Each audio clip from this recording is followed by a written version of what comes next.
People at the back, can you hear me clearly? Okay, good. Have you ever held a question in mind for so long that it becomes part of how you think? Maybe even part of who you are as a person? Well, I've had a question in my mind for many, many years, and that is, how can you speed up learning? Now, this is an interesting question because if you speed up learning, you can spend less time at school. And if you learn really fast, you probably wouldn't have to go to school at all. Now, when I was young, school was sort of okay, but I found quite often that school got in the way of learning. So I had this question in mind: how do you learn faster? And this began when I was very, very young. When I was 11 years old, I wrote a letter to researchers in the Soviet Union asking about hypnopedia. This is sleep learning, where you get a tape recorder, you put it beside your bed, and it turns on in the middle of the night when you're sleeping, and you're supposed to be learning from this. Good idea. Unfortunately, it doesn't work. But hypnopedia did open the doors to research in other areas, and we've had incredible discoveries about learning that began with that first question. I went on from there to become passionate about psychology, and I have been involved in psychology in many different ways for the rest of my life up until this point. In 1981, I took myself to China, and I decided that I was going to be native level in Chinese inside 2 years. Now, you need to understand that in 1981, everybody thought Chinese was really, really difficult and that a Westerner could study for 10 years or more and never really get very good at it. And I also went in with a different idea, which was taking all of the conclusions from psychological research up to that point and applying them to the learning process. What was really cool was that in 6 months I was fluent in Mandarin Chinese, and it took a little bit longer to get up to native. But I looked around and I saw all of these people from different countries struggling terribly with Chinese. I saw Chinese people struggling terribly to learn English and other languages. And so my question got refined down to, how can you help a normal adult learn a new language quickly, easily, and effectively? Now, this is a really, really important question in today's world. We have massive challenges with environment. We have massive challenges with social dislocation, with wars, all sorts of things going on. And if we can't communicate, we're really going to have difficulty solving these problems. So we need to be able to speak each other's languages. This is really, really important. The question is, how do you do that? Well, it's actually really easy. You look around for people who can already do it. You look for situations where it's already working, and then you identify the principles and apply them. It's called modeling, and I've been looking at language learning and modeling language learning for about 15 to 20 years now. And my conclusion, my observation from this is that any adult can learn a second language to fluency inside 6 months. Now, when I say this, most people think I'm crazy. This is not possible. So let me remind everybody of the history of human progress. It's all about expanding our limits. In 1950, everybody believed that running 1 mile in 4 minutes was impossible. And then Roger Bannister did it in 1956, and from there it's got shorter and shorter. 100 years ago, everybody believed that heavy stuff doesn't fly, except it does, and we all know this. How does heavy stuff fly? We reorganize the material using principles that we have learned from observing nature, birds in this case. And today, we've gone even further. So you can fly a car. You can buy one of these for a couple of $100,000 US. We now have cars in the world that fly. And there's a different way to fly, which we learned from squirrels. So all you need to do is copy what a flying squirrel does, build a suit called a wingsuit, and off you go. You can fly like a squirrel. Now, most people, a lot of people, I wouldn't say everybody, but a lot of people think they can't draw. However, there are some key principles, 5 principles that you can apply to learning to draw, and you can actually learn to draw in 5 days. So if you draw like this, You learn these principles for 5 days and apply them, and after 5 days you can draw something like this. Now I know this is true because that was my first drawing, and after 5 days of applying these principles, that was what I was able to do.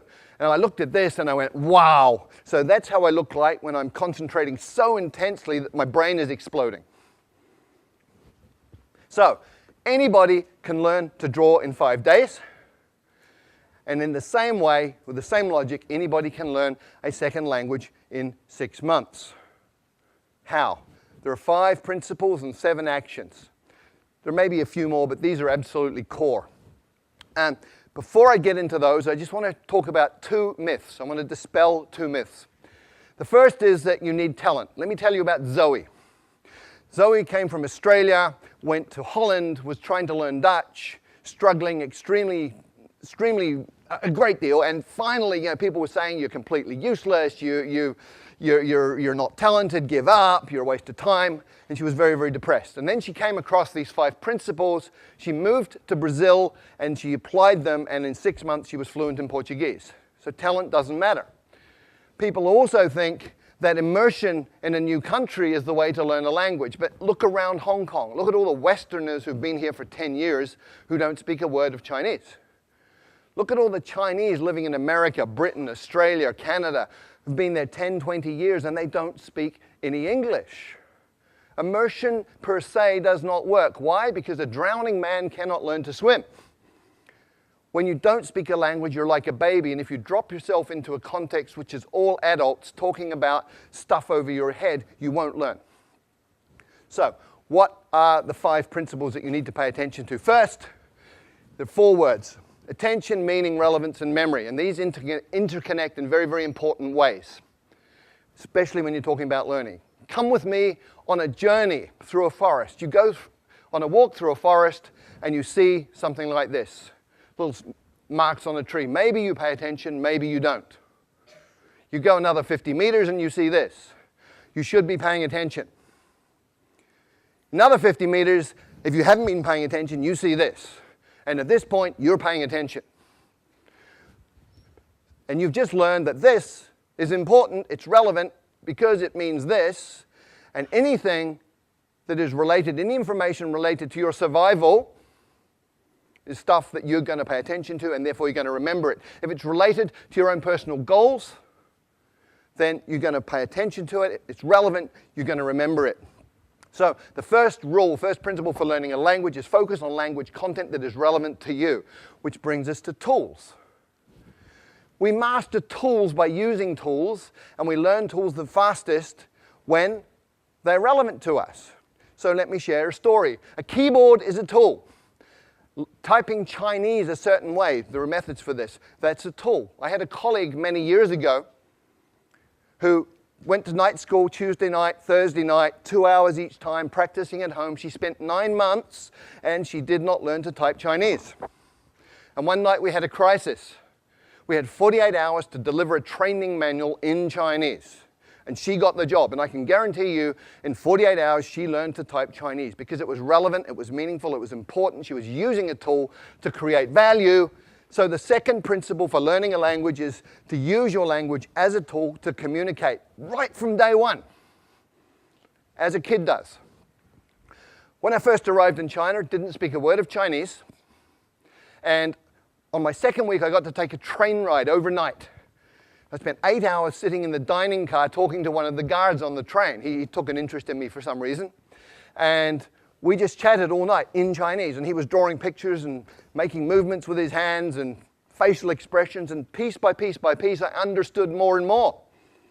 But what was really cool was 2 weeks later, when people were talking Chinese around me, I was understanding some of this. And I hadn't even made any effort to learn that. What had happened, I'd absorbed it that night on the train, which brings us to the third principle.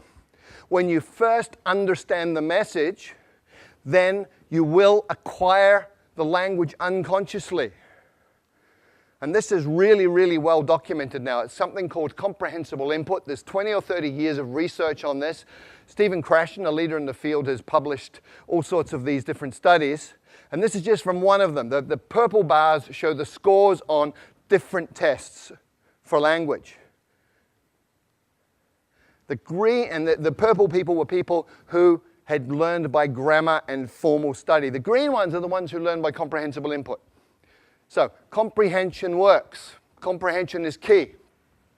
And language learning is not about accumulating lots of knowledge. In many, many ways, it's about physiological training. A woman I know from Taiwan did great in English at school. She got A grades all the way through, went through college, A grades, went to the US and found she couldn't understand what people were saying. And people started asking her, "Are you deaf?" And she was English deaf. Because we have filters in our brain that filter in the sounds that we are familiar with, and they filter out the sounds of languages that we're not. And if you can't hear it, you won't understand it. If you can't understand it, you're not going to learn it. So you actually have to be able to hear these sounds. And there are ways to do that, but it's physiological training. Speaking takes muscle. You've got 43 muscles in your face. You have to coordinate those in a way that you make sounds that other people will understand. If you've ever done a new sport for a couple of days and you know how your body feels, hurts, if your face is hurting, you're doing it right. And the final principle is state, psychophysiological state. If you're sad, angry, worried, upset, you're not going to learn, period. If you're happy, relaxed, in an alpha brain state, curious, you're going to learn really quickly. And very specifically, you need to be tolerant of ambiguity. If you're one of those people who needs to understand 100% every word you're hearing, you will go nuts because you'll be incredibly upset all the time because you're not perfect. If you're comfortable with getting some, not getting some, just paying attention to what you do understand, you're going to be fine, you'll be relaxed, and you'll be learning quickly. So based on those 5 principles, what are the 7 actions that you take? Number 1, listen a lot. I call it brain soaking. You put yourself in a context where you're hearing tons and tons and tons of the language, and it doesn't matter if you understand it or not. You're listening to the rhythms, you're listening to patterns that repeat, you're listening to things that stand out. So just soak your brain in this. The second action is you get the meaning first, even before you get the words. And you go, well, how do I do that? I don't know the words. Well, you understand what these different postures mean. Human communication is body language in many, many ways. So much body language. From body language, you can understand a lot of communication. Therefore, you're understanding, you're acquiring through comprehensible input. And you can also use patterns that you already know. If you're a Chinese speaker of Mandarin and Cantonese and you go to Vietnam, you will understand 60% of what they say to you in daily conversation because Vietnamese is about 30% Mandarin, 30% Cantonese. The third action, start mixing. You probably have never thought of this, but if you've got 10 verbs, 10 nouns, and 10 adjectives, you can say 1,000 different things. Right? Language is a creative process. What do babies do? Okay, me, but, now. Okay, that's how they communicate. So start mixing, get creative, have fun with it. It doesn't have to be perfect, just has to work. And when you're doing this, you focus on the core. What does that mean? Well, with every language, there's high-frequency content. In English, 1,000 words covers 85% of anything you're ever going to say in daily communication. 3,000 words gives you 98% of anything you're going to say in daily conversation. You've got 3,000 words, you're speaking the language. The rest is icing on the cake. And when you're just beginning with a new language, start with your toolbox. Week number 1. In your new language, you say things like, how do you say that? I don't understand. Repeat that, please. What does that mean? All in your target language. You're using it as a tool, making it useful to you. It's relevant to learn other things about the language. By week 2, you should be saying things like me, this, you, that, give, hot, simple pronouns, simple nouns, simple verbs, simple adjectives, communicating like a baby. And by the 3rd or 4th week, you're getting into what I call glue words. Although, but, therefore, these are logical transformers that tie bits of a language together, allowing you to make more complex meaning. At that point, you're talking. And when you're doing that, you should get yourself a language parent. If you look at how children and parents interact, you understand what this means. When a child is speaking, it'll be using simple words, simple combinations, sometimes quite strange, sometimes very strange pronunciation. Other people from outside the family don't understand it. But the parents do. And so the kid has a safe environment, gets confidence. The parents talk to the children with body language and with simple language they know the child understands. So you have a comprehensible input environment that's safe. We know it works, otherwise none of you would speak your mother tongue. So you get yourself a language parent who's somebody interested in you as a person who will communicate with you essentially as an equal, but pay attention to help you understand the message. There are 4 rules of a language parent. Spouses, by the way, are not very good at this, okay? But the 4 rules are, first of all, they will work hard to understand what you mean, even when you're way off beat. Secondly, they will never correct your mistakes. Thirdly, they will feed back their understanding of what you're saying so that you can respond appropriately and get that feedback. And then they will use words that you know. The 6th thing you have to do is copy the face. You've got to get the muscles working right so you can sound in a way that people will understand you. There's a couple of things you do. One is you need to hear how it feels and feel how it sounds, which means you have a feedback loop operating in your face.